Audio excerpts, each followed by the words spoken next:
Shalom प्रियजन हो.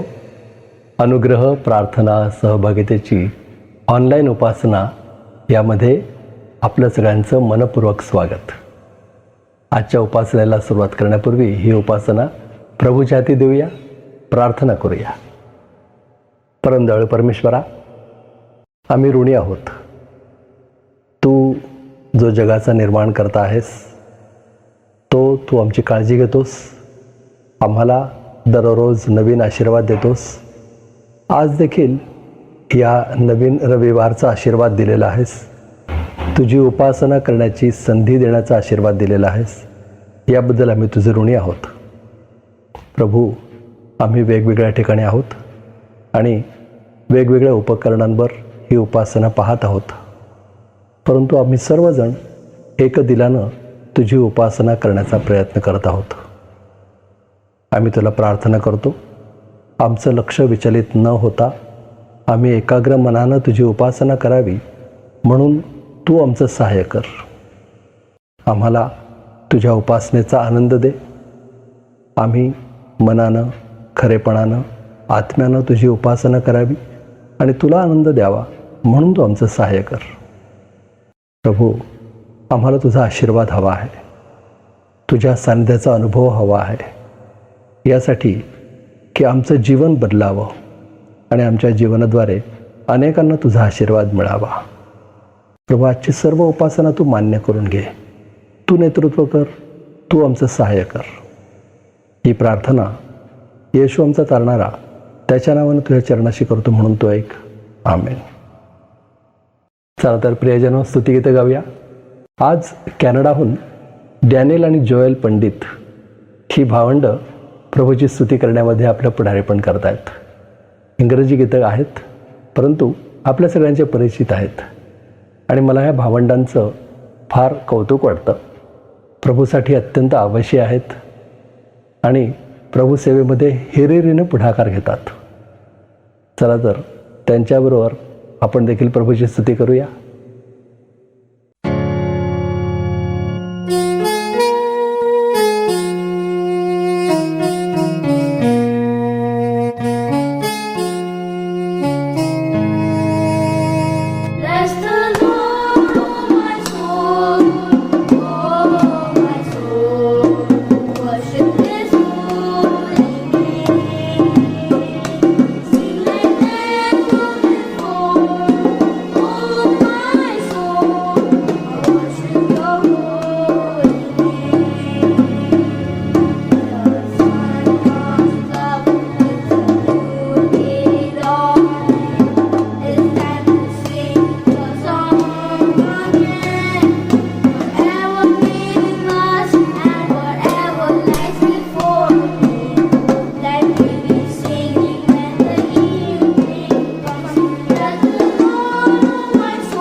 Daniel आणि जोएल, तुमचे मनपूर्वक आभार.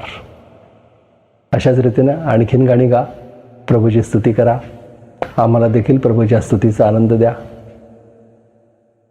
आता वेळ झाली आहे प्रभूचं वचन वाचण्याची. पुण्याहून मिसेस बीना गायकवाड प्रभूचं वचन वाचण्यामध्ये आपल्या पुढारीपण करतायत.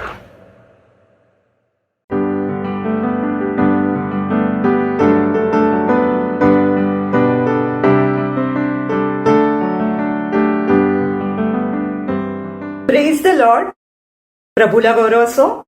आजच्या आपल्या मननाचा शास्त्र भाग आहे करिंथकरास पहिले पत्र, अध्याय 13, वचने 8 ते 13. करिंथकरास पहिले पत्र, अध्याय 13, वचने 8 ते 13. प्रीती कधी अंतर देत नाही. संदेश असले तरी ते संपतील, भाषा असल्या तरी त्या समाप्त होतील, आणि विद्या असली तरी ती संपेल.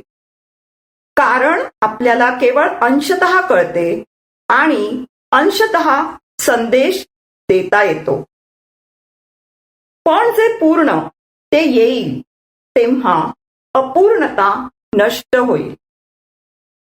मी मूल होतो तेव्हा मुलासारखा बोलत असे, मुलासारखी माझी बुद्धी असे, मुलासारखे माझे विचार असत. आता प्रौढ झाल्यावर मी पोरपणाच्या गोष्टी सोडून दिल्या आहेत.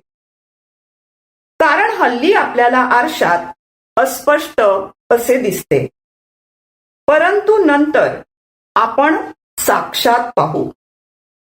आता मला कळते ते अपूर्ण आहे, पण नंतर मला जसे पूर्णपणे ओळखण्यात आले आहे तसे मी पूर्णपणे ओळखीन. सारांश: विश्वास, आशा, प्रीती ही तिन्ही टिकणारी आहेत, परंतु त्यात प्रीती श्रेष्ठ आहे. प्रभू वाचलेली ही वचने आशीर्वादित करो.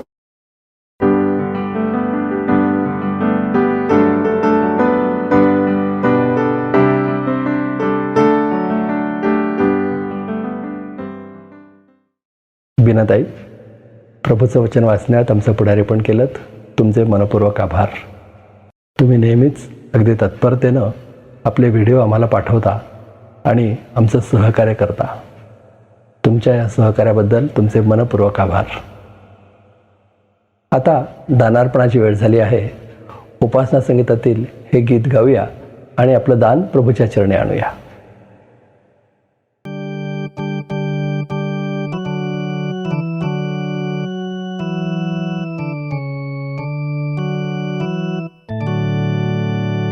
आपण उपासना संगीतामधून 383 क्रमांकाचं गीत गाऊया आणि हे गीत गात असताना आपण आपलं दान परमेश्वराला अर्पण करूया. अनुग्रह प्रेयर फेलोशिपच्या सेवेसाठी जर आपण दान देऊ इच्छिता तर जरूर आपलं दान, आपल्या देणग्या आम्हाला पाठवा. ख्रिस्त माझा राहे जेथे, तेच माझे मंदिर, नित्य सेवा वे ख्रिस्ता ते, हाच माझा संसार. ख्रिस्त माझे, ख्रिस्त माझे, ख्रिस्त माझे सर्वस्व.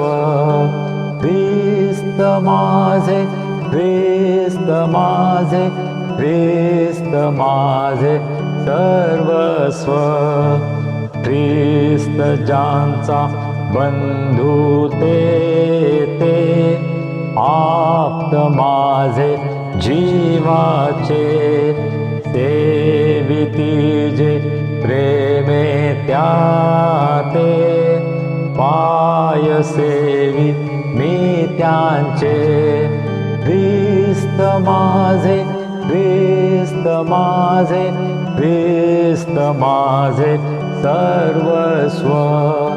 ख्रिस्त माझे, ख्रिस्त माझे, ख्रिस्त माझे सर्वस्व. मान माझा माझी शक्ती, ख्रिस्त माझी संपत्ती. सौख्य सारे ख्रिस्ती भक्ती, संगत्याची शांती. ख्रिस्त माझे, ख्रिस्त माझे, ख्रिस्त माझे सर्वस्व.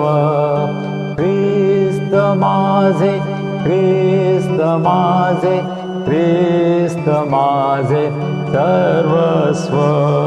ख्रिस्त येथे किंवा तेथे, आज उद्या कल्पांती.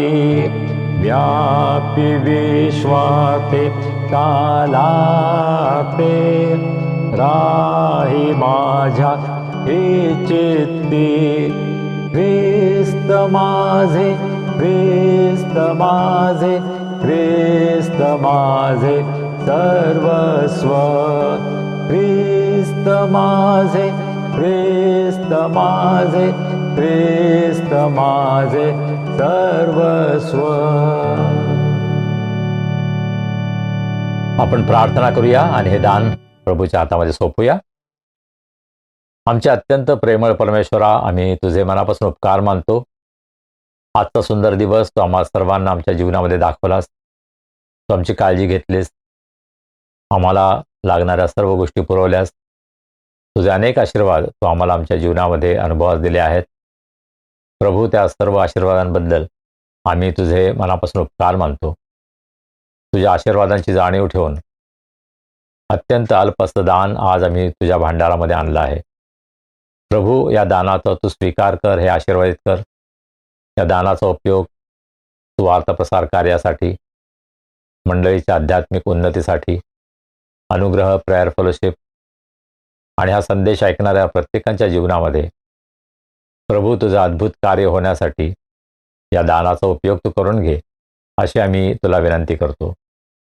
आम्ही तुझ्या वचनाचा अभ्यास करत असताना प्रभू तुझ्या पवित्र आत्म्याच्या द्वारे तू आमचं सहाय्य कर, मार्गदर्शन कर. तू आम्हा प्रत्येकांशी बोल, तुझी इच्छा तू आम्हाला प्रगट कर. तुझ्या मार्गामध्ये चालण्यासाठी प्रभू तू आम्हा सर्वांचं सहाय्य कर. तुझी कृपा तू आम्हाला पुरव. मान, महिमा, गौरव आम्ही तुला देतो आणि प्रार्थना चालणारा प्रभू येशू ख्रिस्त याच्या नावाने आम्ही करतो म्हणून तो ऐक. आमेन. प्रियजनो, वेळ झाली आहे प्रभूचा संदेश ऐकण्याची. प्रीती या विषयावर सध्या आपण मनन करत आहोत आणि या शृंखलेतला आजचा संदेश आपल्या सगळ्यांचे आवडते देवाचे सेवक रेव्हरंड संजय डेव्हिड गायकवाड आपल्यापर्यंत आणतायत.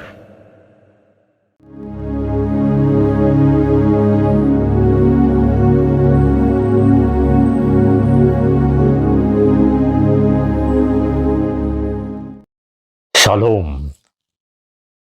कसे आहात आपण सर्व? अनुग्रह प्रेयर फेलोशिपच्या या ऑनलाईन भक्तीमध्ये मी आपल्या सर्वांचं मनापासून स्वागत करतो.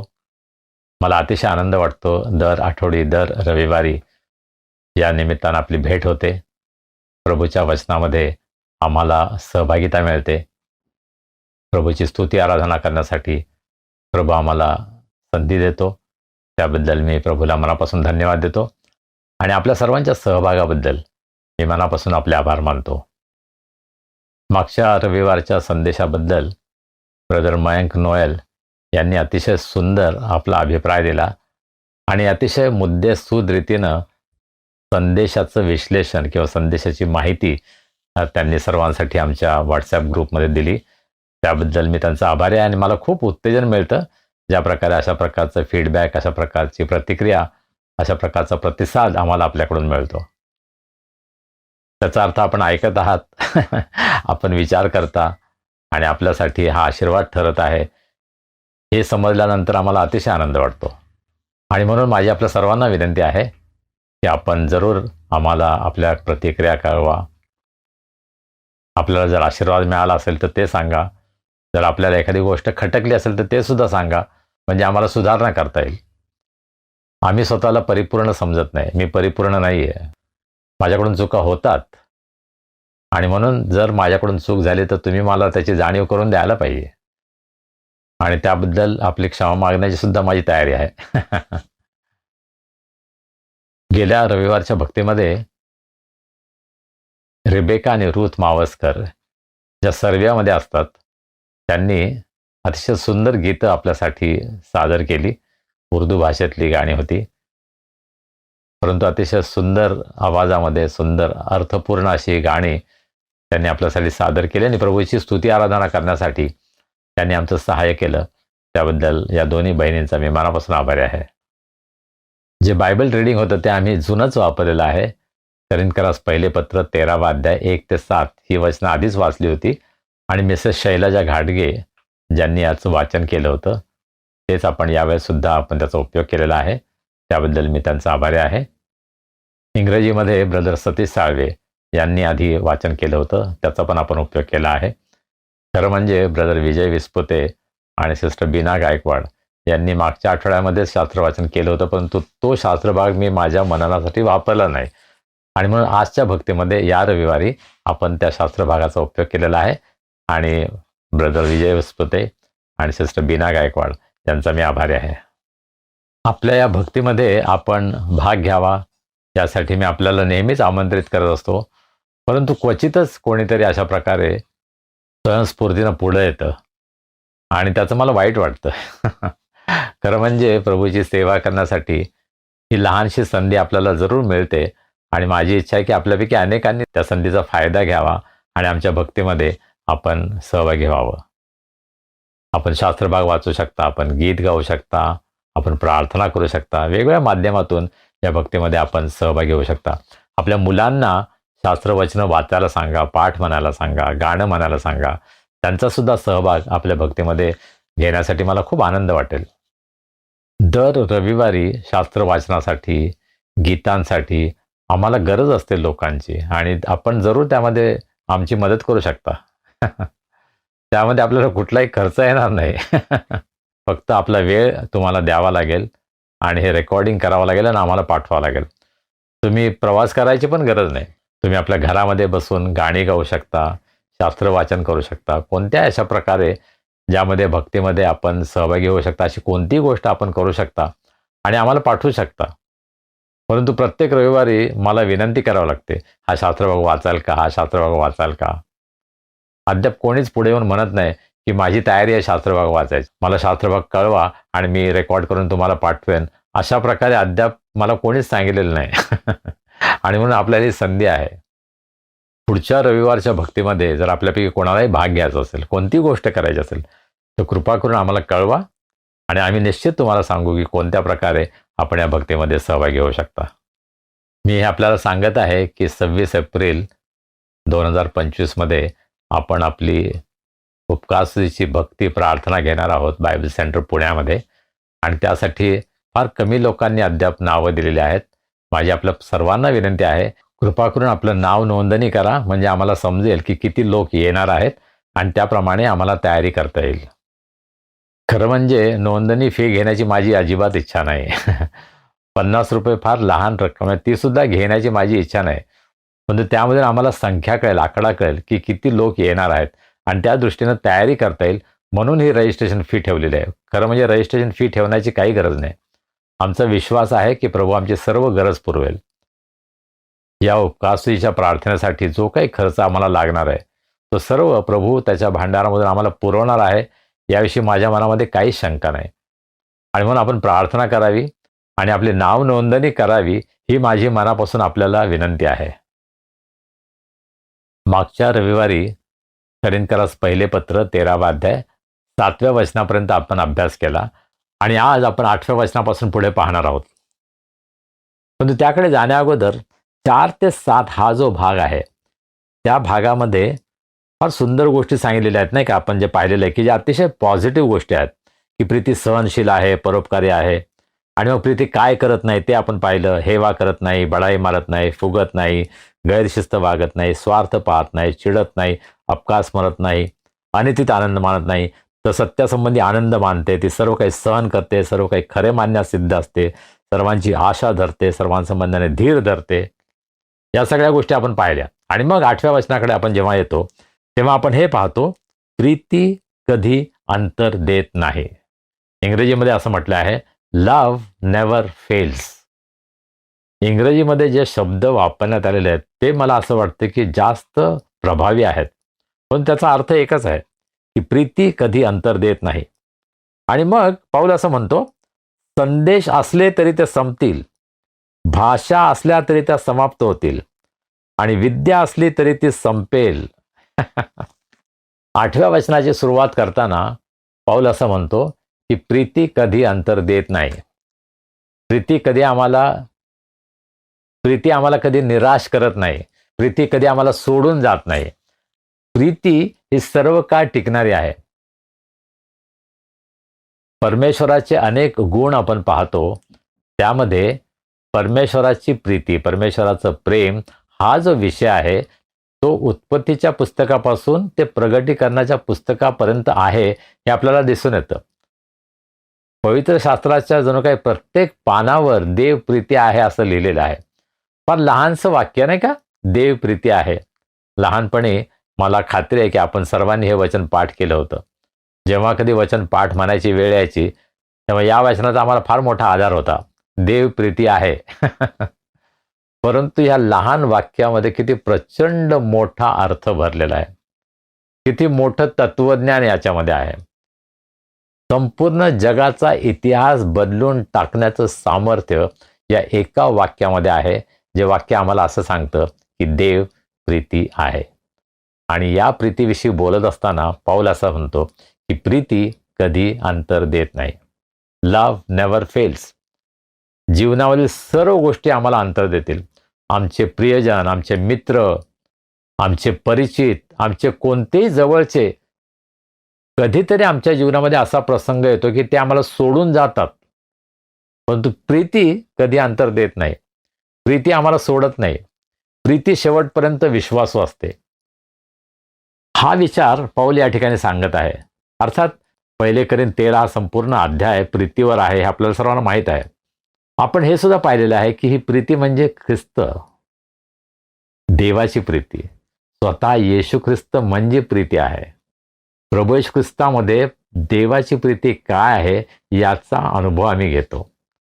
वधस्तंभावर ज्यावेळेस प्रभू येशू ख्रिस्तानं आपलं बलिदान केलं, आपला प्राण दिला, त्यावेळेस देवाची प्रीती काय आहे हे संपूर्ण जगाला समजलं.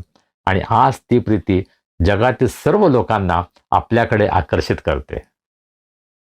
हा ख्रिस्ती धर्म हा तलवारीच्या जोरावर किंवा कोणत्याही प्रकारच्या आक्रमणाच्या द्वारे दुसऱ्यांवर लादला जात नाही, परंतु आम्ही प्रीतीनं जग जिंकतो. प्रभू येशू ख्रिस्तानं आपल्या प्रीतीनं संपूर्ण जग जिंकलेलं आहे. संपूर्ण जगासाठी पाप क्षमेचा मार्ग त्याने मोकळा केलेला आहे. आणि ही प्रीती कधीच अंतर देत नाही, कधीच संपत नाही. There is no end to this love. या प्रीतीला कधीच शेवट नाही. प्रथमपासून शेवटपर्यंत देवाची प्रीती ही अखंड आहे. आणि प्रीतीचा हा जो गुण आहे ना, तो सार्वकालिक गुण आहे. It is an eternal characteristic of God. Love is eternal. Love is not temporary. Love is not timing. Love is not only for this world, but it is for eternity. सार्वकालिक जीवनासाठी देवाची प्रीती आमच्यासाठी आहे. केवळ या जगामध्येच नाही, परंतु या जगामधील आमचं जीवन संपल्यानंतर देवाबरोबर जेव्हा आम्ही असतो त्यावेळेस सुद्धा देवाची प्रीती आम्हाला कधीच सोडणार नाही. आणि ह्या प्रीतीविषयी असं सांगितल्यानंतर आणि मग पौल असं म्हणतो, संदेश असले तरी ते संपतील, भाषा असल्या तरी त्या समाप्त होतील, विद्या असली तरी ती संपेल. 3 गोष्टींविषयी पौल सांगतो. संदेश, भाषा आणि विद्या, ज्ञान. या 3 गोष्टी कायम टिकणाऱ्या नाही आहेत, त्या संपणार आहेत. एक दिवस येईल की त्या गोष्टी संपणार आहेत. संदेश संपेल, भाषा संपेल, विद्या संपेल. हा काळ कोणता? याविषयी 2 मतप्रवाह आहेत. यापूर्वीच्या काळामध्ये अशा प्रकारचा त्याचा उलगडा केला जात होता की जेव्हा नवा करार पूर्ण झाला तेव्हा या गोष्टींची गरज संपली. नवा करार हा परिपूर्ण आहे. नवा करार पूर्ण झाला तेव्हा पवित्र शास्त्र पूर्ण झालं. देवाचं वचन हे परिपूर्ण झालं. तोपर्यंत फक्त जुना करार होता. परंतु जेव्हा नव्या कराराची 27 पुस्तकं लिहिण्यात आली आणि तो काळ जेव्हा समाप्त झाला, जेव्हा बायबलचं कॅननायझेशन झालं, म्हणजे प्रमाणीकरण झालं, पवित्र शास्त्राची 66 पुस्तकं मान्य करण्यात आली, त्याच्यानंतर संदेश, भाषा आणि विद्या या समाप्त झाल्या असं काही जणांचं म्हणणं आहे. पण आपल्याला माहित आहे की नाही, हा उलगडा चुकीचा आहे. हे इंटरप्रिटेशन चुकीचं आहे. संदेश चालू आहेत, भाषा सुद्धा आहेत, विद्या सुद्धा आहे. परंतु एक दिवस येणार आहे या सर्व गोष्टी संपतील. कोणता दिवस आहे तो? ज्यास प्रभू येशू ख्रिस्त आपल्या मंडळीला घेऊन जाण्यासाठी, आपल्या वधूला घेऊन जाण्यासाठी परत येईल. जेव्हा आम्ही आकाशात उचलले जाऊ आणि जेव्हा आम्ही प्रभूबरोबर कायमचे राहू, त्यावेळेस आम्हाला संदेशाची, भाषांची आणि विद्येची गरज राहणार नाही, कारण स्वतः प्रभू आमच्या समोर असेल. होय, आज संदेशांची गरज आहे. इंग्रजीमध्ये जो शब्द वापरला आहे तो प्रॉफेसी आहे.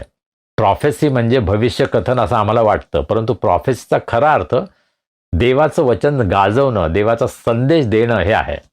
आणि म्हणून हे भाषांतर योग्य आहे की संदेश असले तरी ते समाप्त होतील. आज जगामध्ये आम्हाला असंख्य लोक, देवाचे सेवक आहेत, अतिशय प्रभावी संदेश देतात. वचनाची सेवा अतिशय सुंदर, प्रभावीपणे, प्रचंडपणे संपूर्ण जगामध्ये चालू आहे. परंतु एक दिवस याचा अंत होणार आहे. ज्यावेळेस आम्ही प्रभूजवळ जाऊ त्यावेळेस आम्ही कोणी संदेश देणार नाही. आम्ही केवळ देवाची वाणी ऐकू. देवाचा संदेश आम्हाला स्वतः प्राप्त होईल. तो संदेश तो गाजवणार पण नाही. त्याच्या सानिध्यामध्येच आम्हाला देवाचा संदेश प्राप्त होईल. भाषा समाप्त होतील. इंग्रजीमध्ये जो शब्द वापरलाय तो टंग्ज वापरलाय, म्हणजे अन्य भाषा. अन्य भाषा समाप्त होतील. काही जणांचा असा विश्वास आहे की अन्य भाषा ह्या फक्त ख्रिस्तांच्या काळामध्ये होत्या, त्यानंतर त्या समाप्त झाल्या. परंतु आज आपण जगामध्ये पाहतो की अनेक जे पेंटिकॉस्टल कॅरिस्मॅटिक विश्वासाचे आमचे बंधू आणि बहिणी आहेत, त्यांचा विश्वास आहे की अन्य भाषा आहे. आणि होय, पवित्रशास्त्र आम्हाला हे शिकवतं की अन्य भाषा हे पवित्र आत्म्याचं दान आहे. आणि पवित्र आत्म्याच्या दानांविषयी बोलत असताना, अन्य भाषेविषयी बोलत असताना 1 कोरिंथ्याच्या 14व्या अध्यायामध्ये पौल काय सांगतो बरं? 22वं वचन, म्हणून या निरनिराळ्या भाषा विश्वास ठेवणाऱ्यांसाठी नव्हे, तर विश्वास न ठेवणाऱ्यांसाठी चिन्ह दाखल आहेत. ते फक्त चिन्ह आहे. त्याविषयी फार मोठा गाजावाजा करायचा, फार मोठा गर्व करायचं कारण नाहीये. संदेश हा विश्वास न ठेवणाऱ्यांसाठी नव्हे, तर विश्वास ठेवणाऱ्यांसाठी आहे. पुढे 27व्या वचनामध्ये पौल असं म्हणतो, भाषा बोलायच्या तर बोलणारे 2 किंवा फार तर 3 असावे, अधिक नसावे, व त्यांनी आळीपाळीने बोलावे व एकाने अर्थ सांगावा. परंतु अर्थ सांगणारा नसला तर त्याने मंडळीमध्ये गप्प राहावे, स्वतःबरोबर व देवाबरोबर बोलावे. अन्य भाषा हा ख्रिस्ती जगामध्ये अतिशय कॉन्ट्रोव्हर्शियल विषय आहे. त्याविषयी अनेक वादविवाद आहेत. परंतु देवाचं वचन अगदी स्पष्ट सांगतं, नाही का? मंडळीमध्ये जर अर्थ सांगणारा नसला तर अन्य भाषा बोलणाऱ्याने गप्प बसावे. आम्ही याचं पालन आज करतो का? अन्य भाषा हे पवित्र आत्म्याचं दान आहे, आम्ही कबूल करतो. परंतु त्याचा योग्य वेळ, योग्य ठिकाणी उपयोग करणं ही सुद्धा आमची जबाबदारी आहे. अन्य भाषा हे केवळ चिन्हादाखल दिलेलं आहे. It is just a sine. आमचा सर्व विश्वास, आमचं सर्व जीवन त्याच्यावर आधारित, त्याच्यावर उभारण्याचं काही कारण नाही. आम्हाला सर्वात महत्त्वाचं काय आहे? देवाची प्रीती. प्रीती कधी संपत नाही, अंतर देत नाही. संदेश असले तर नष्ट होतील. किती तुम्ही चांगले संदेश देणार आहात, त्या संदेशाचा उपयोग कुठपर्यंत आहे? जोपर्यंत तुम्ही या जगात आहात, जोपर्यंत तुम्ही जिवंत आहात. तुम्ही संपला, हे जग संपले की संदेश संपले, संदेशाला काहीच अर्थ नाही. आणि म्हणून त्याला अवास्तव महत्त्व देऊ नका. संदेशापेक्षा काय महत्त्वाचं असेल तर प्रीती महत्त्वाची आहे, कारण प्रीती ही सदैव टिकणारी आहे. आज मला स्वतःच्या जीवनाकडे पाहून मला हा प्रश्न विचारायला पाहिजे, माझ्या जीवनामध्ये काय महत्त्वाचं आहे? मला फार चांगला संदेश देता येतो, मला अन्य भाषा बोलता येते, मला फार ज्ञान आहे, याचा मी अभिमान बाळगावा? नाही. मी देवाप्रमाणे प्रीती करतो का? हा प्रश्न आज मला स्वतःला विचारायची गरज आहे. आणि त्यामध्ये जर मी कमी पडत असेल तर आज मला पश्चातापाची गरज आहे. देवाजवळ मी मागायला पाहिजे, प्रभू मला क्षमा कर, प्रीती करण्यामध्ये मी कमी पडलो आहे, तुझ्या प्रीतीनं तुम्हाला भर. आम्हा प्रत्येकाला त्याची गरज आहे. तुम्ही कितीही मोठे, अनुभवी, ज्ञानी असाल तरीसुद्धा आम्हा प्रत्येकांना आज परमेश्वराच्या कृपेची गरज आहे. त्याच्या कृपेनंच आपण प्रीती करू शकतो. आणि ही प्रीती सर्व काळ टिकणारी प्रीती आहे. आमचा संदेश, आमची अन्य भाषा, आमची विद्या, आमचं ज्ञान हे सर्व प्रीतीसमोर फार कमी आहे. आणि आमच्या जीवनामध्ये ध्येय हे असलं पाहिजे की मला परमेश्वराची प्रीती हवी आहे. प्रभू तुझ्या प्रीतीनं मला तू भरून टाक. ही प्रार्थना रोज आम्हाला करण्याची गरज आहे. मला किती चांगला संदेश देता येतो, मी किती अन्य भाषामध्ये बोलू शकतो, मी किती माझं ज्ञान जगाला सांगू शकतो, याच्यापेक्षा आज जगाला याची गरज आहे की मी ख्रिस्ताची प्रीती त्यांना प्रगट करत आहे का. आणि मग पुढे पौल असं म्हणतो, कारण आपल्याला केवळ अंशतः कळते आणि अंशतः संदेश देता येतो. आमचं ज्ञान किती अपूर्ण आहे, आम्ही किती कमी आहोत, आम्हाला कळत पण नाही, आम्हाला संदेशही देता येत नाही, असं पौल म्हणतो. पौल स्वतः अतिशय विद्वान होता. त्या काळातला तो PhD होता, अत्यंत ज्ञानी होता, अनुभवी होता. पण तो स्वतःला पण त्यामध्ये इन्क्लूड करतो आणि म्हणतो, आपल्याला केवळ अंशतः कळते, अंशतः संदेश देता येतो. त्याने कबूल केलं की माझं ज्ञान कमी आहे आणि प्रत्येक सेवकाला, प्रत्येक ख्रिस्ती व्यक्तीला हे कबूल करायला पाहिजे की मला जे माहिती आहे ते फार अपूर्ण आहे, माझ्यामध्ये पूर्णता नाहीये, मला शिकण्याची गरज आहे. परंतु आम्हाला आशा आहे, 10 वचन, म्हणजे पूर्णते येईल तेव्हा अपूर्णता नष्ट होईल. जेव्हा पूर्णता येईल तेव्हा अपूर्णता नष्ट होईल. आणि हे कधी होईल? ज्यावेळेस प्रभू येईल, ज्यावेळेस प्रभूवर आपण कायमचे राहण्यासाठी जाऊ, त्यावेळेसच ही पूर्णता येईल. तोपर्यंत नाही. जोपर्यंत आपण ह्या जगामध्ये आहोत तोपर्यंत आपण अपूर्णच राहणार.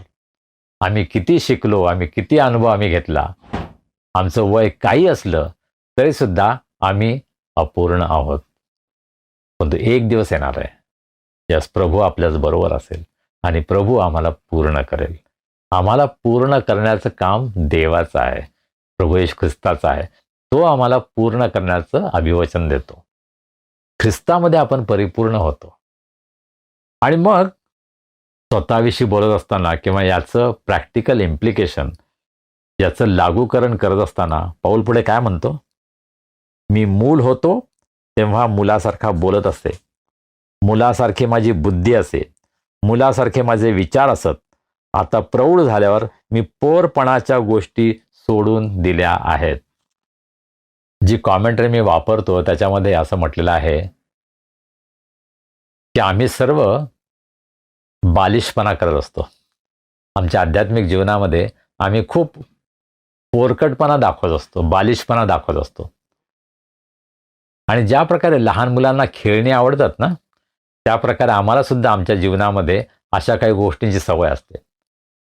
आणि मग त्या वेगवेगळ्या गोष्टी असू शकतात. कदाचित आमचा संदेश देणं, आमचं गाणं, आमच्या अनेक गोष्टी ज्या आहेत की त्या आमच्या हातामध्ये खेळण्याप्रमाणे आहेत आणि त्याचा उपयोग आम्ही करतो. आणि ते मिळालं नाही तर आम्ही आदळआपट करतो. लहान मुलांना एखादं खेळणं जर त्यांच्या हातातून घेतलं तर त्यांना किती राग येतो नाही का, आदळआपट करतात. आज मंडळीमध्ये आम्ही अशाच प्रकारे वागतो. मला गाणं गायला दिलं नाही, बघतोच मी त्याला. आम्ही चिडतो खूप. मला आज प्रार्थना करायला दिली नाही, मला हे करायला दिलं नाही, मला माझा अपमान केला, माझा सन्मान झाला नाही. लहान सहान गोष्टीवरून आज आम्ही नाराज होतो, आम्ही आकांड तांडव करतो. आमच्यामध्ये पोरकटपणा आहे. कोणत्याही मंडळीमध्ये तुम्ही जा, अशा प्रकारे पोरकट वागणारी माणसं आम्हाला दिसतात. मग कदाचित तुम्ही आपल्या मंडळीमध्ये पुढारी पण असू शकाल, तुम्ही वडील आहात, पाळक आहात, एल्डर आहात, कोणी असा. पण आमच्या जीवनामध्ये कदाचित अद्याप पोरकटपणा आहे. आज आपल्या मंडळांमध्ये भांडणं का होतात? कारण आम्ही अद्याप मुलासारखे आहोत. मुलासारखं बोलणं, मुलासारखी बुद्धी, मुलासारखे विचार. पाऊल हे स्वतःशी बोलतो, परंतु आता मी प्रौढ झालोय तो म्हणतो. आम्हा सर्वांना आपल्या आध्यात्मिक जीवनामध्ये प्रौढतेप्रत जाण्याची गरज आहे आणि त्यासाठी आम्हाला आध्यात्मिक अन्नाची गरज आहे. आम्हाला कुठल्या ट्रेनिंगची गरज नाही, आम्हाला कार्यक्रमांची गरज नाहीये. आम्हाला देवाच्या वचनामध्ये प्रौढ होण्याची गरज आहे. देवाचं वचनाचं खरोखर आम्ही गंभीरपणे सेवन करत आहोत का, पालन करत आहोत का, की आम्हाला नुसत्या लहान मुलांप्रमाणे गोष्टी हव्या असतात? प्रभू येशू ख्रिस्ताने सांगितलेले दाखले, प्रभू येशू ख्रिस्ताचे चमत्कार, जुन्या काळामधील ज्या वेगवेगळ्या युद्धांच्या कथा, या आम्हाला फार आवडतात. आम्हाला देवाचं गूढ आणि गहन वचन त्याचा अभ्यास करण्याची इच्छा आहे का? आपल्या व्हॉट्सॲप ग्रुपमध्ये एका भावानं आम्हाला हे सुचवलं की आम्ही कलस्सेकरास पत्राचा अभ्यास करावा. कलस्सेकरास पत्र हे एक क्लासिक पुस्तक ओळखलं जातं. एक अतिशय सुंदर, ज्याच्यामध्ये येशू ख्रिस्ताविषयीचा सिद्धांत मांडलेला आहे. It is a book of Christology असं म्हटलं जातं. येशू ख्रिस्ताविषयीचं हे पुस्तक आहे. येशू ख्रिस्त कोण आहे याचं वर्णन कलस्सेकरास पत्रामध्ये आहे. आणि जर देवाची इच्छा असेल, देवाने जर कृपा पुरवली, तर पुढच्या आठवड्यापासून कलस्सेकरास पत्राचा अभ्यास आपण सुरू करणार आहोत. प्रार्थना करा की प्रभूनं आमचं सहाय्य करावं, मार्गदर्शन करावं. त्याच्या वचनाद्वारे देवाने आमची भेट घ्यावी. आम्हाला बालिशपणाच्या, पोरकटपणाच्या गोष्टी सोडून द्यायची वेळ आली आहे. आज आमच्या मंडळीमध्ये किती पोरकटपणा चालू आहे. ज्या प्रकारे आम्ही एकमेकांशी वाद करतो, भांडणं करतो, त्या सर्व गोष्टीमधून आम्ही किती मुलांसारखे आहोत, किती पोरकट आहोत हे आम्ही दाखवत असतो. वयाने आम्ही किती वाढलो असो, आमचा अनुभव पुष्कळ असेल, आमचं ज्ञान पुष्कळ असेल, परंतु आमच्या जीवनामधून आम्ही हे दाखवत आहोत की प्रभूमध्ये आम्ही अद्याप बालक आहोत. आम्हाला अद्याप वाढण्याची गरज आहे. आणि ही अतिशय गंभीर परिस्थिती आहे. आज अनेक मंडळांमध्ये समस्या ह्यामुळेच आहेत, कारण जे सभासद आहेत त्यांची आध्यात्मिकरित्या पूर्णपणे चांगल्या रीतीनं वाढ झालेली नाही. ते अद्याप प्रौढ झालेलेच नाहीत. ते अद्याप तारण, सुवार्ता आणि अशा काही इतर मूलभूत गोष्टीमध्येच गुरफटलेले आहेत. अनेकांचं अद्याप तारणच झालेलं नाही. प्रभू येशू ख्रिस्तानं माझ्या पापांची क्षमा केलेली आहे याची खात्री अद्याप अनेक लोकांना नाहीये. अत्यंत प्राथमिक गोष्टीमध्येच अद्याप आम्ही अडकून पडलेलो आहोत. आम्हाला सखोल देवाच्या वचनामध्ये जाण्याची अद्याप सवय लागलेली नाही. आमचा पोरकटपणा आमच्यामधून अद्याप केला नाही. पौल म्हणतो, प्रौढ झाल्यावर मी पोरकटपणाच्या गोष्टी सोडून दिल्या आहेत. आज मला याची गरज आहे का? माझ्यामध्ये असा पोरकटपणा आहे का? प्रभूला मी मागायला पाहिजे. प्रभूला आपण विनंती करू, प्रभू मला प्रौढ कर. माझ्यामधल्या सर्व पोरकटपणाच्या गोष्टी तू काढून टाक. मला मोठं व्हायचंय, मला वाढायचंय. आणि मग पुढे 12व्या वचनापासून पौल असं म्हणतो, कारण हल्ली आपल्याला आरशात अस्पष्ट असे दिसते, परंतु नंतर आपण साक्षात पाहू. आता मला कळते ते अपूर्ण आहे, पण नंतर मला जसे पूर्णपणे ओळखण्यात आले आहे तसे मी पूर्णपणे ओळखेन. आरशाचं उदाहरण पौल देतो आणि म्हणतो की आरशामध्ये अस्पष्ट असं दिसतं, पण नंतर आपण साक्षात पाहू.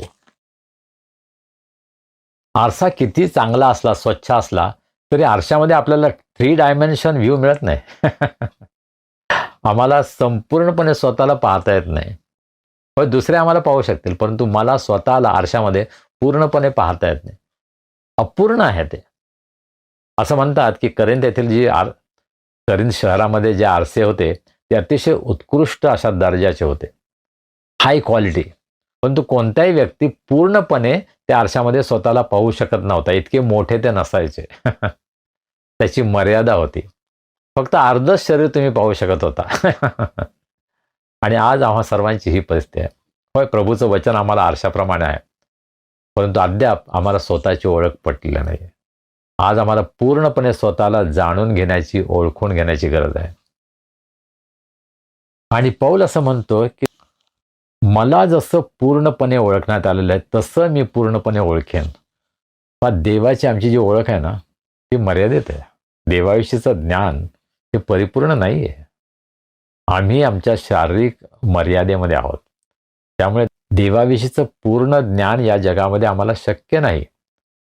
परंतु देवाचं माझ्याविषयीचं जे ज्ञान आहे ते परिपूर्ण आहे. ते अपूर्ण आहे का? नाही. देव मला पूर्णपणे ओळखतो. आणि पौल म्हणतो की एक दिवस येणार आहे की जसं देव मला ओळखतो तसं मी सुद्धा देवाला पूर्णपणे ओळखेन. आणि हे केवळ शक्य आहे ज्यावेळेस प्रभूची आणि माझी भेट होईल. प्रभूच्या सानिध्यामध्ये मी परिपूर्ण होईन. पौल असं म्हणतो की आम्ही त्याच्यासारखे होऊ. देवाच्या सानिध्यामध्ये देव आम्हाला पूर्ववत आपलं स्वरूप देणार आहे की जे त्याने निर्मितीच्या वेळेस तयार केलं होतं. त्यानेच आम्हाला त्याच्या प्रतिरूपाचं बनवलं. He made us in his own image and he is going to restore that to that image. त्याच प्रतिरूपामध्ये तो आम्हाला पुन्हा तयार करणार आहे. ज्यावेळेस आमच्या त्याची भेट होईल, ज्यावेळेस अनंत काळ आम्ही त्याच्याबरोबर राहू, त्यावेळेस आम्ही त्याच्यासारखे बनू. आणि प्रियजन हो, आम्ही त्याची वाट पाहत आहोत. त्यासाठी आपण स्वतःची तयारी करत आहोत. कधी आपण गर्व करू नये, मला सर्व माहीत आहे. नाही, आमचं ज्ञान फार अपूर्ण आहे. आम्ही कधी अशा प्रकारे फाजील आत्मविश्वास दाखवू नये की मला बायबल माहीत आहे, मला देवाविषयीचं ज्ञान झालं आहे. नाही. बायबल सेमिनरीमध्ये जे PhD झाले असतात त्यांची साक्ष ही आहे की मला काहीच माहीत नाही. मी अजून शिकत आहे. मी अद्याप विद्यार्थी आहे. मला खूप शिकायचं आहे. आणि तीच प्रवृत्ती आम्ही सर्वांनी बाळगायला हवी. आणि मग शेवटी 13 वचन, सारांश विश्वास, आशा, प्रीती ही तिन्ही टिकणारी आहेत, परंतु त्यात प्रीती श्रेष्ठ आहे. 13व्या अध्यायाचा समारोप करत असताना पौल असं म्हणतो की विश्वास, आशा आणि प्रीती ही तिन्ही टिकणारी आहेत. ख्रिस्ती जीवनासाठी अत्यंत आवश्यक आहेत, परंतु त्या सर्वांमध्ये प्रीती श्रेष्ठ आहे. 12व्या अध्यायामध्ये आध्यात्मिक दानांविषयी बोलत असताना तो काय सांगतो, शेवटलं वचन 31 वचन, श्रेष्ठ कृपादानांची उत्कंठा बाळगा, शिवाय एक सर्वोत्कृष्ट मार्ग मी तुम्हाला दाखवतो. आणि मग तो प्रीतीविषयी बोलतो. आध्यात्मिक दानं चांगली आहेत. देव तुम्हाला जे काही दानं देत आहे ती फार चांगली गोष्ट आहे. विश्वास, आशा आणि प्रीती तिन्ही टिकणारे आहेत, पण त्यामध्ये प्रीती श्रेष्ठ आहे. का बरं? कारण हा विश्वास सुद्धा ज्यावेळेस प्रत्यक्ष परमेश्वराची आणि आमची भेट होईल त्यावेळेस आम्हाला विश्वासाची गरज पुढे लागणार नाही. कारण तो आमचा अनुभव असेल. आम्ही देवाच्या सानिध्यामध्ये असू, त्यामुळे विश्वास आम्हाला लागणार नाही. विश्वास असल्यामुळेच आम्ही देवाच्या सानिध्यामध्ये जाणार आहोत. आणि पुढे तो आमचा वैयक्तिक अनुभव असेल, जिवंत अनुभव असेल. आम्हाला आशा ठेवायची गरज पडणार नाही. आमची आशा परिपूर्ण झालेली असेल. प्रभू येशू ख्रिस्तामध्ये आमची संपूर्ण आशा पूर्ण झालेली असेल. त्याच्या पुढे आम्हाला काही आशा धरायची गरज नाही. जोपर्यंत या जगामध्ये आहोत तोपर्यंत आम्हाला विश्वास ठेवायला पाहिजे, तोपर्यंत आम्हाला आशा धरायला हवी. पण तो एकदा प्रभूच्या सानिध्यामध्ये आपण गेलो की विश्वास आणि आशा यांना काय अर्थ राहणार नाही, परंतु प्रीतीला अर्थ असेल. प्रीती हे सर्व काळ टिकणारे आहे. प्रीतीचा कधीच अंत होणार नाही. आणि म्हणून 8व्या वचनाच्या सुरुवातीला तो जे सांगतो, प्रीती कधी अंतर देत नाही, लव्ह नेव्हर फेल्स, त्यावर शेवटी तो समारोप करतो की प्रीती सदैव टिकणारी आहे. प्रीती श्रेष्ठ आहे. करिंथकरास पहिले पत्र 13वा अध्याय हा फार सुंदर अभ्यास आपण या दिवसांमध्ये केला. मला असं वाटतं 4 किंवा 5 आठवडे त्यासाठी आपण घेतले. पण त्याचा समारोप करत असताना विश्वास, आशा, प्रीती ही तिन्ही टिकणार आहेत. चांगल्या गोष्टी आहेत, पण त्यामध्ये श्रेष्ठ काय आहे? प्रीती. आमच्या जीवनामध्ये आम्हाला सर्व गोष्टी असतील, पण जर माझ्या जीवनामध्ये प्रीती नसेल हे सर्व व्यर्थ आहे. मी वाजणारी थाळी किंवा झणझणणारी झांज आहे. आम्ही किती चांगली गाणे गातो, आम्ही किती चांगले संदेश देतो, आम्ही किती परमेश्वराला दान देतो, या गोष्टी जरी महत्त्वाच्या असल्या तरी त्या संपणार आहेत. आमची देवावर प्रीती आहे का? आणि देवाची प्रीती आम्ही इतरांना प्रगट करत आहोत का? हा खरा प्रश्न आहे. आणि आज आपण सर्व स्वतःच्या जीवनाचं परीक्षण करूया. प्रभू, माझ्यामध्ये ही प्रीती आहे का? प्रभू, तुला माहीत आहे, पुनरुत्थानानंतर पेत्राला ज्यावेळेस प्रभू येशूने दर्शन दिलं त्यावेळेस त्याने 3दा त्याला म्हटलं, पेत्रा, तू माझ्यावर प्रीती करतोस काय? पुन्हा आणि पुन्हा 3 वेळेस. आणि शेवटी पेत्रा अतिशय निराश झाला, अतिशय दुःखी झाला. आज प्रभू आम्हाला सुद्धा तेच विचारत आहे. आपलं स्वतःचं नाव त्या ठिकाणी घालूया आणि म्हणूया, प्रभू येशू आम्हाला म्हणत आहे, संजय, माझ्यावर तुझी प्रीती आहे का? आपलं स्वतःचं नाव घालून त्या ठिकाणी आपण बोलूया आणि त्याचं उत्तर आपण स्वतःला आपल्या मनामध्ये देऊया. देव बाप आपल्या सर्वांना आशीर्वादित करो. आमेन. प्रार्थना करूया. सर्व समर्थ जिवंत प्रभू देवा, आम्ही तुझे मनापासून उपकार मानतो. आजचा सुंदर दिवस तू आम्हाला आमच्या जीवनामध्ये दाखवलास. तुझी स्तुती आराधना करण्यासाठी प्रभू तू आम्हाला तुझी कृपा पुरवलीस, सहाय्य केलंस, आशीर्वाद दिलास, आनंद दिलास. आम्ही मनापासून तुझे उपकार मानतो. प्रभू, तुझं पवित्र जिवंत वचन आज आमच्याकडे आलं आहे. तुझ्या वचनाद्वारे तू आमच्याशी बोलला आहेस, आम्हाला बोध केला आहेस, आमची भेट घेतली आहेस, हा आमचा विश्वास आहे. प्रभू, तू जे काही आम्हाला या वचनाद्वारे प्रगट केलं आहेस त्यावर आम्ही अधिक मनन करावं, विचार करावा आणि आमच्या जीवनामध्ये आम्ही तुझं आज्ञापालन करत आहोत किंवा नाही याविषयी आम्ही स्वतःची तपासणी करावी. यासाठी प्रभू तू आमचं सहाय्य कर. तुझ्यावर प्रीती करण्यासाठी प्रभू तू आम्हाला मदत कर, सहाय्य कर, कृपा दे. आम्ही तुझ्यावर प्रीती करावी, इतरांवर प्रीती करावी, बंधुजनांवर, आमच्या कुटुंबावर, आमच्या मंडळीतील, आमच्या समाजातील सर्वांवर तुझी प्रीती करावी. यासाठी प्रभू आम्हा प्रत्येकांचं सहाय्य कर. तू आम्हाला धीर दे, शक्ती दे. हा येणारा आठवडा आम्हा सर्वांसाठी आशीर्वाद कर. आमच्यामध्ये कोणी निराश आहेत, दुःखी आहेत, आजारी आहेत, प्रभू आज तू त्यांना स्पर्श कर, त्यांना आरोग्य दे, तुझी कृपा त्यांना तू दे. त्यांच्या सर्व दुःखातून, संकटातून त्यांना तू बाहेर काढ.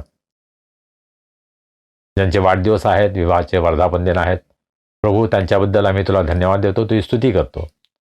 आज तू त्यांना आशीर्वाद कर, त्यांची प्रत्येक गरज पूर्ण कर. तुझ्या मार्गामध्ये चालण्यास, तुझी प्रीती इतरांना प्रकट करण्यास कृपया प्रत्येक भावाचा, बहिणीचा उपयोग तू करून घे, अशी आम्ही तुला विनंती करतो. मान महिमा गौरव आम्ही तुला देतो आणि ही प्रार्थना तारणारा प्रभू येशू ख्रिस्त याच्या नावाने आम्ही करतो म्हणतोय, आमेन. प्रभूने शिकवलेली प्रार्थना करूया. हे आमच्या स्वर्गातील बापा, तुझे नाम पवित्र मानले जाओ, तुझे राज्य येवो, जसे स्वर्गात तसे पृथ्वीवरही तुझ्या इच्छेप्रमाणे हो. आमची रोजची भाकर आज आम्हास दे, जसे आम्ही आपल्या अपराधांची क्षमा करतो तशी तू आम्हाला आमच्या अपराधांची क्षमा कर, आणि आम्हास परीक्षेत आणू नकोस, तर आम्हास वाईटापासून सोडव, कारण की राज्य, सामर्थ्य आणि गौरव ही सर्व काळ तुझीच आहेत. आमेन. आणि आता देव बापाची प्रीती, प्रभू येशू ख्रिस्ताची कृपा, पवित्र आत्म्याची सहभागिता, शांती, आनंद आणि आरोग्य आम्हा सर्वांसह, आमच्या कुटुंबाबरोबर, देवाच्या सर्व लोकांबरोबर आता आणि सदा सर्व काळ असो. आमेन. सुवंद देवा पदात स्तवा हो त्याला हालेवर, तो बाप पुत्र आत्मा जा त्रैक्याला द्या अनंत मान. आमेन.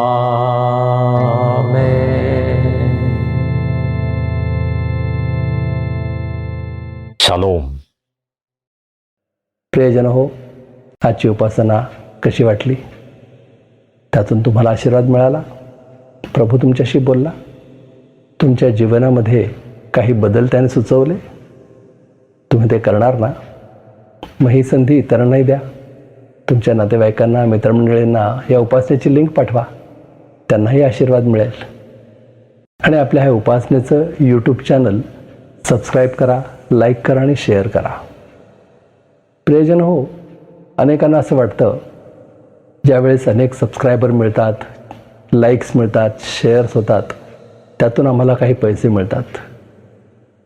परंतु ते जर काही लाखांच्या घरात गेले तर कदाचित पैसे मिळत असतील. आत्तापर्यंत आम्हाला तसा काही अनुभव आलेला नाही आहे. असे पैसे सहज मिळत नाहीत. आमची फक्त हीच इच्छा आहे की अनेकांना आशीर्वाद मिळावा, अनेकांपर्यंत देवाचं वचन पोहोचावं. यासाठी आम्ही हा आग्रह करतो की हे चॅनल सबस्क्राईब करा, शेअर करा, लाईक करा. यामुळे तुम्हाला उपासनेची लिंक आपोआपच मिळेल. तुम्हाला प्रत्येक वेळेस लिंक शोधण्यासाठी किंवा लिंक कोणीतरी पाठवेल याची वाट बघण्याची गरज नाही. चला आता भेटूया पुढील रविवारी. तोपर्यंत शालोम.